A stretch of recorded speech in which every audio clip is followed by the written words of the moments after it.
As-tu remarqué que dans chaque film, il y avait toujours une scène qui revenait sans cesse? Et je te le donne en mille, ce sont des scènes de baisers. Que ce soit des baisers amicaux, que ce soit de doux baisers, ou bien des scènes plus sulfureuses, ces baisers sont toujours présents dans plus de 99% des productions cinématographiques. C'est donc un incontournable. Mais si l'on regarde bien, c'est également une action première dans la relation entre humains. C'est donc un acte important qu'il est bon de maîtriser pour accroître son potentiel de séduction.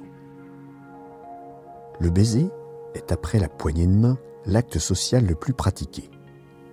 Que ce soit sur les joues ou ailleurs, le baiser va sceller une certaine connivence entre les individus. C'est en effet une marque d'affection bien plus forte que la poignée de main ou l'accolade. En approchant sa bouche de l'autre, on est ainsi capable d'apporter une porte d'entrée sur notre être. La bouche, comme je viens de le dire, est une des portes d'entrée de notre organisme. Il n'y en a d'ailleurs pas tant que cela. On peut compter en plus les narines, le méate urinaire, l'anus et chez les femmes, le vagin. On peut aussi, dans une certaine mesure, ajouter les oreilles, mais le conduit est très court et à mon sens n'est pas vraiment une porte d'entrée. De plus, la bouche, de par sa situation sur le visage, donc directement exposée la plupart du temps, est une zone encore plus vulnérable. C'est ainsi, comme je le disais, une intention de confiance que l'on scelle par un baiser. Contrairement au nez, qui est aussi sur la face, et donc directement accessible, le pourtour de la bouche, composé de 2 lèvres, est une zone extrêmement sensible. Il est probable que ce soit une des zones les plus sensibles au toucher. Le moindre effleurement peut passer d'une caresse agréable à une caresse désagréable. Les lèvres sont aussi douces et molles, ce qui leur confère un sérieux avantage pour caresser et effleurer sans blesser. L'intérieur de la bouche est un milieu humide, propice au glissement. Et pour finir, la langue, un des organes de notre corps des plus agiles, est également extrêmement sensible, aussi bien au toucher, température, saveur et texture. Tout cela fait de la bouche un endroit qui va donner de nombreuses sensations au cerveau qui en est si friand. Ainsi, il est donc facile de comprendre que le baiser a été promu par la majorité des peuples humains comme étant une prémisse à toute relation.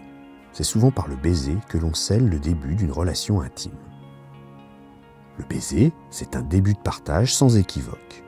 Même s'il n'est fait que du bout des lèvres, en faisant un baiser bouche à bouche, tu te livres intimement en échangeant quelques millilitres de salive.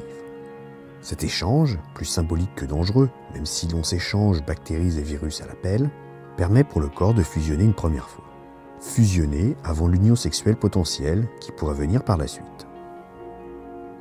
Lorsque le baiser est consenti à pleine bouche, lorsque les langues se mêlent, les échanges sont alors beaucoup plus importants. Plus le baiser sera long et plus les échanges seront conséquents. Non seulement ce sera une première étape d'échange corporel, par les salives qui se mêlent, mais également par les germes de la cavité buccale. En cas d'infection par certains virus, ceux-ci peuvent passer d'un hôte à l'autre. C'est le cas de l'herpès labial ou de la mononucléose par exemple. Fort heureusement, c'est plutôt rare. Et si vous vous savez atteint d'un virus pathogène, faites-en part à votre partenaire au lieu de lui en faire cadeau. Pour rappel, le virus du sida ne se transmet pas par des baisers de bouche à bouche, sauf en cas de lésion buccale chez les 2 partenaires. Tout le monde n'est pas égal avec les baisers. Certains aiment les longs baisers, de plusieurs minutes parfois, d'autres au contraire écourtent les baisers. Mais les répètent plus souvent, d'autres encore sont plus avares. Il n'y a pas de règle, mais cela se passe mieux quand les 2 partenaires sont en phase sur le plan du baiser.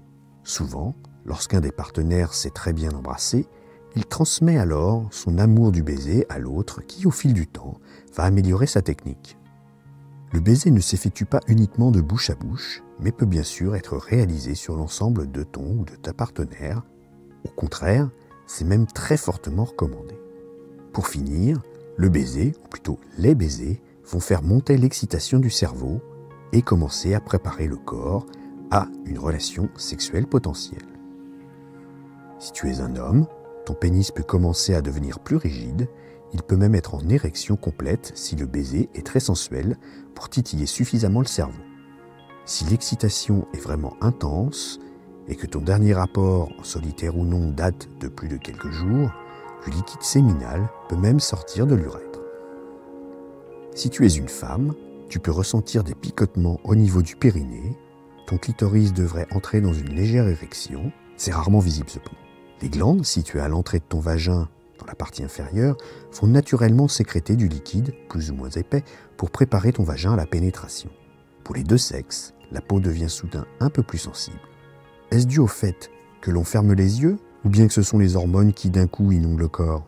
En tout cas, je te mets le lien de l'article qui parle de fermer les yeux pendant le baiser dans la description pour en savoir un peu plus. Et pour finir, les seins sont aussi un peu plus sensibles chez les deux sexes. Revenons maintenant sur les techniques. Quand on est adolescent et qu'on n'est pas encore sorti avec quelqu'un, le baiser questionne beaucoup. C'est même le stress principal de bon nombre de personnes anxieuses que de franchir le premier pas. Mais comment doit-on faire? Vais-je m'en sortir? Dans quel sens dois-je tourner? Et si c'est un résident britannique, est-ce que le sens change? Tu vas voir que ces considérations sont tout bonnement inutiles. Mais qu'il y a quand même quelques petits trucs à retenir pour bien embrasser. Commençons par la méthode externe. Il ne faut pas négliger le jeu des lèvres dans le baiser. Elles ne servent pas uniquement de sas et de cloison hermétique lorsque les deux partenaires s'embrassent. Comme je le disais, ce sont des zones d'une extrême sensibilité. Elles sont aussi à la fois molles et douces. Il est donc très agréable de se caresser mutuellement les lèvres. Tu peux commencer par happer légèrement la lèvre supérieure ou inférieure de ton ou ta partenaire avec tes lèvres. Doucement dans un premier temps, puis tu augmenteras doucement la pression. Ton ou ta partenaire devrait réagir en essayant de faire la même chose. C'est un peu un jeu du chat et de la souris. La seconde technique externe est de laisser tes lèvres les plus molles possibles et de les presser doucement contre celles de ton ou de ta partenaire. Il est indispensable que la salive mouille vos lèvres afin qu'elles glissent les unes sur les autres. Utilise aussi bien l'intérieur de tes lèvres que l'extérieur pour venir masser également l'intérieur et l'extérieur des lèvres de ton ou de ta partenaire. Faire durer autant que tu le souhaites, cela peut sembler étrange au départ, mais tu vas te rendre compte très très vite que cela procure de belles sensations. C'est une technique peu connue et pas si usitée que cela, mais qui fera de toi un ou une experte. Passons maintenant à la technique interne, celle dite du baiser avec la langue. Encore là, plusieurs techniques existent. Il n'y a pas de meilleure que d'autres. Chacun trouvera celle qui lui conviendra le mieux. En effet, comme pour tout, il faut savoir diversifier les techniques et donc les sensations. Pour débuter, tu peux commencer en entr'ouvrant les lèvres légèrement, à glisser ta langue doucement pour titiller de la pointe le bout de la langue du partenaire. Ainsi, tu vas te contenter de jouer doucement avec le bout de la langue du partenaire en faisant de petits mouvements de haut en bas ou bien de gauche à droite. Tu peux aussi faire de doux mouvements de rotation. Dans quel sens? Franchement, on s'en fout. Tu peux aussi doucement caresser l'intérieur des lèvres. Je tiens seulement à préciser que tout le monde n'aime pas cela. Il faut donc y aller par tâtonnement délicat. Bien souvent, cette première technique déclenche la seconde. Dans celle-ci, tu vas laisser pénétrer un peu plus ta langue dans la bouche de ton ou de ta partenaire. La zone de contact va s'étendre et tu vas pouvoir commencer à caresser de ta langue celle de ton ou de ta partenaire. Généralement, cela se fait en réalisant de lents mouvements circulaires. Mais il n'y a aucune obligation. La seule chose à ne pas faire, c'est de se prendre pour un mixeur et d'avoir une vitesse de rotation ultra rapide. Au contraire, il faut aller doucement et tendrement.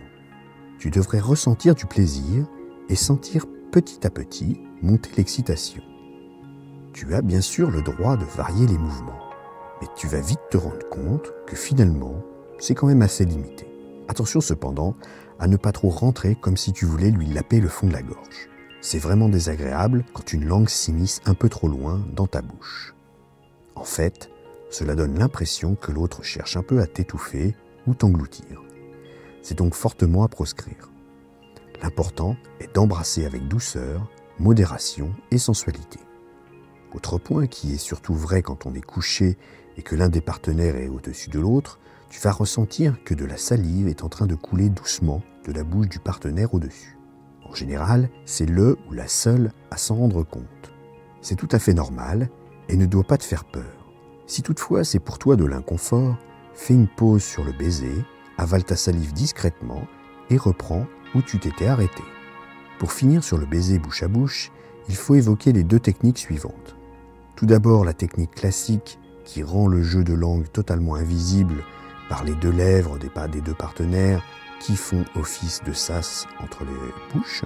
Il est également possible, mais c'est alors un baiser un peu plus sulfureux, de ne pas coller les lèvres de ton partenaire et laisser jouer vos langues de façon bien visible. Ce n'est évidemment pas trop recommandé dans les lieux publics, c'est assez mal vu et malvenu. Le but n'est pas de créer de malaise ni pour vous, ni pour les gens autour.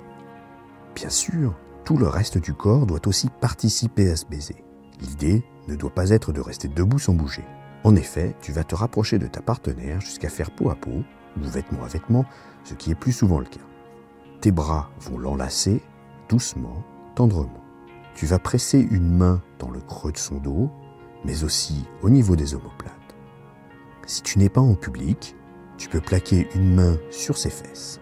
Mais peut-être devrais-tu l'éviter lors des premiers baisers. Ce qui est important de comprendre, c'est que le baiser commence avec les lèvres, s'étend ensuite à la langue et se poursuit avec tout le corps. Il faut jouer avec le baiser comme avec le reste du corps. Presque tous les coups sont permis. Dans ton esprit, tu ne dois plus faire qu'un avec ton ou ta partenaire. Comme je le disais plus haut, c'est une prémisse à la relation sexuelle. La seule attention à prendre en compte, c'est de ne pas donner de coups de dent contre les lèvres de ton ou de ta partenaire. Et pire encore, ne pas le mordre par inadvertance, les lèvres et la langue étant très sensibles, tu vas marquer son corps et son esprit, mais pas de façon positive. Un baiser, bien exécuté, doit laisser un bon souvenir à ton ou ta partenaire qui n'aura qu'une envie, c'est de recommencer. Explique-moi dans les commentaires ta meilleure technique. Et puis si tu as aimé cette vidéo, n'hésite pas à le dire en mettant un j'aime ou une quelconque autre appréciation. Merci d'avoir écouté cette vidéo. Pour aller un peu plus loin et rejoindre le cercle des fins connaisseurs pour une sexualité épanouie, je te conseille de t'abonner à la newsletter. Tu retrouveras l'article complet, il te donnera plus de conseils et des astuces. Abonne-toi à la chaîne, active le petit pouce bleu, éventuellement ajoute un commentaire et à bientôt.